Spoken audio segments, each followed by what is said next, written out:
Bonjour les amis et bienvenue sur ActuPV. Dans cette vidéo, nous allons parler du Premier ministre espagnol qui a fait une tournée dans une partie de l'Afrique de l'Ouest. Il s'est rendu en Mauritanie, Gambie et au Sénégal. Alors, quels sont les objectifs de cette tournée ou cette visite et quels sont les accords qui ont été signés entre l'Espagne et ces trois pays? Donc pour cela, j'ai deux articles à vous présenter, Radio France et Africa 24. Donc, qu'est-ce que Radio France nous dit? L'immigration au cœur de la tournée en Afrique de l'Ouest du Premier ministre espagnol. Pedro Sánchez a bouclé ce jeudi une visite officielle de 3 jours en Gambie, Mauritanie puis au Sénégal. Le socialiste a conclu une série d'accords sur l'immigration et tente de faire face aux attaques de la droite et l'extrême droite. En effet, c'est un peu chaud chez lui, c'est pourquoi en fait il s'est rendu aussi pour montrer qu'il lutte contre l'immigration clandestine dans son pays. L'immigration était le mot d'ordre de cette visite officielle de 3 jours en Afrique de l'Ouest du Premier ministre espagnol. Entre le 1er janvier et le 1er août 2024, plus de 22 000 personnes ont débarqué sur les côtes des îles Canaries, une hausse de 126% par rapport à la même période l'an dernier. Les estimations prévoient même 70 000 arrivées de migrants supplémentaires d'ici la fin septembre, ce qui constituerait un record. De quoi mener l'archipel à l'effondrement, alerte le président des îles Canaries, Fernando Clavijo. Alors, comme avec le Sénégal depuis 2019, l'Espagne fait désormais le pari de la migration circulaire avec la Gambie et la Mauritanie. Cette procédure consiste en une sélection dans les pays d'origine des candidats au départ vers l'Espagne en fonction des besoins de main-d'œuvre. Donc l'Espagne vient dire voilà, moi j'ai besoin de tel profil et puis ils sont amenés. Le Royaume s'engage également à les former pour leur permettre de trouver un emploi pérenne dans des centaines d'entreprises espagnoles implantées au Sénégal, premier partenaire commercial en Afrique de l'Ouest. Eh ben, cette mesure, comme le reste des politiques migratoires de Pedro Sánchez, fait hurler la droite. Ah ben oui, forcément.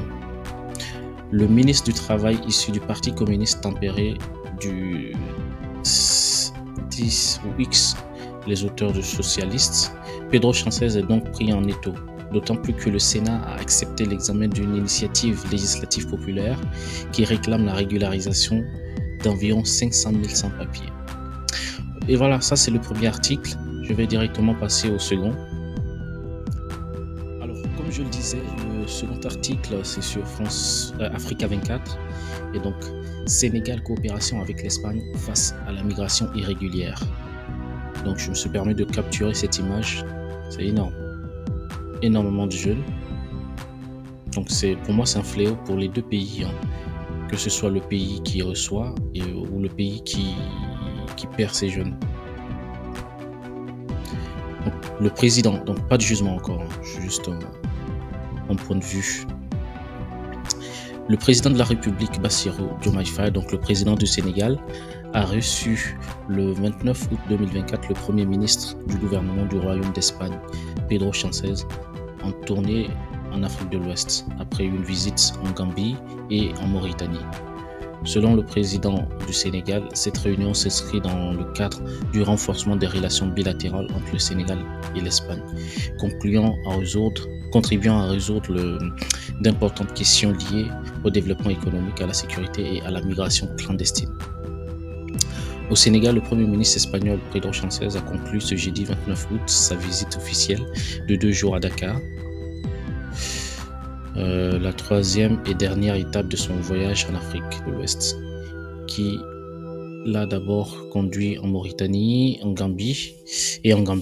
Après s'être entretenu avec le président sénégalais Bassirou Diomaye Faye, ensemble les deux dirigeants ont réaffirmé leur point de presse lors d'un point de presse leur engagement en faveur d'une coopération conjointe sur les questions importantes telles que la sécurité et le développement économique et le phénomène de l'immigration irrégulière qui a déjà causé la mort de milliers de personnes en mer. Effectivement, ça c'est C'est ce qu'il ne faut pas oublier surtout. Il y a énormément de morts.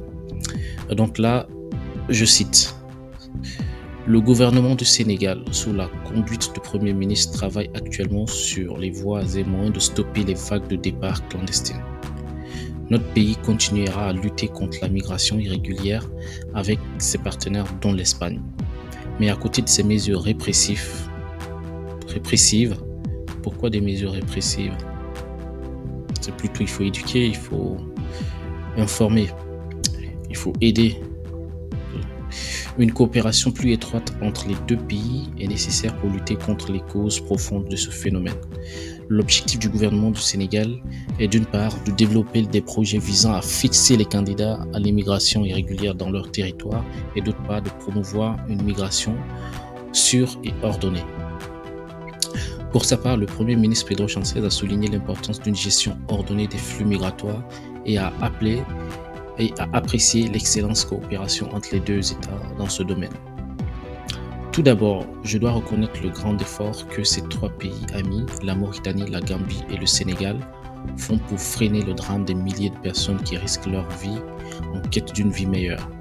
Le gouvernement de l'Espagne est déterminé à contribuer à cet effort en créant de nouvelles opportunités de développement économique, en appuyant la lutte contre les mafias, les crimes organisés et renforçant les capacités de ces pays en matière de sécurité et en offrant des alternatives de migration régulière et sûre.